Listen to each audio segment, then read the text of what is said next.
Well, she put her hands on her hips. Do tell. You tell it all, Percy said. Ptolemy, the oldest twin, his face flushed, ran forwards and grabbed her hands. Seffi, you'll never guess. We've joined up. Royal Air Force, Percy added proudly. And we've been accepted. We've said the oath of allegiance to our sovereign king and his heirs and successors, and everything. Seffi pulled her hands away, feeling a thud of disappointment. They'd enlisted. And they were merely passing through, on their way to their new, exciting lives. She was going to be left here alone again, twiddling her thumbs. But what about Cambridge? Cambridge can wait, Toll said. This is much more important. Isn't it marvellous, darling? Mummy said, a slight tremor in her voice that didn't quite match her words. It's so exciting. Can you imagine the boys in uniform? Now do come on, everyone. Don't stand out here on ceremony. Through to the drawing room. Simpson's bringing champagne. Yes, training overseas in all likelihood, Toll was saying to their father, as everyone drifted past her, including Trixie, who trotted off with the other dogs. Seffi crossed her arms and glared at them all.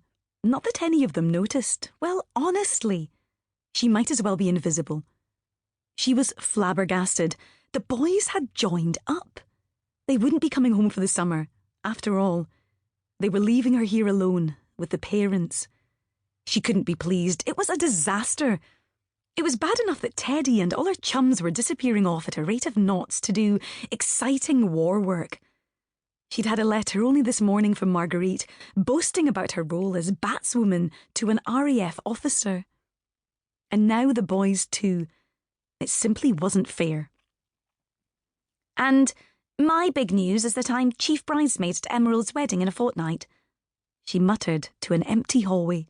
Yes, big society wedding, an actual event, an actual London, and a new hat and dress into the bargain. Oh, really, Seffi? That is exciting. How marvellous. But everyone had gone. She was talking to herself. Simpson raised one eyebrow. How did he do that? And gave her one of his looks as he marched across the hall, carrying a bucket of ice and a bottle of Bollinger. Will you be joining the rest of the family, Lady Persephone? He asked, without breaking stride. Hoots of laughter erupted from the drawing room. Oh, this was hopeless. If you couldn't beat them and all that. She exhaled extravagantly. Oh, I suppose so. She scooped up Trixie, who had deigned to reappear. Traitor, she whispered in the dog's ear, and then sneezed as Trixie's fur tickled her nose. Even though it was only 11 o'clock, she could manage a glass or two of bolly.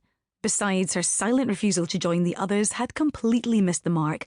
No one had even noticed. She trailed behind Simpson as far as the open drawing room door, and as he slipped inside to start dispensing drinks, she leaned on the door frame, stroking Trixie and listening to the absolute fuss that was being made over the twins. The thought of Toll and Percy as war heroes was rather disconcerting. They were mere boys. Her little brothers, only 18. She was the eldest, and she'd always been the favourite. Oh, parents weren't supposed to have favourites, of course, but hers hadn't been able to hide their preference down the years, and the boys didn't seem to mind. But now, suddenly, they were in the spotlight. Father looked as though he might burst with pride. The most vital crew member in a bomber command aircraft is the navigator, Percy said, apparently now an expert in all things airborne. Father laughed. Oh, but the pilot's a pretty important chap too. I'll say, Toll said.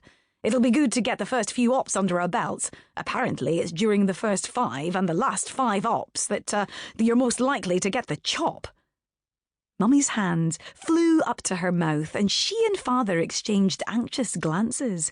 Oh, steady on, old boy, Father said, his smile faltering. It'll be a while before you're out on missions. You've got to learn to fly the darn thing first. Mummy laughed a little too loudly. Yes, I should think that will take yonks. Actually, Toll started, but Father cut him off and gestured to Simpson to hurry up with the champagne. Come on, let's toast your success. Father held his hand out for a glass. Success. But they hadn't actually done anything.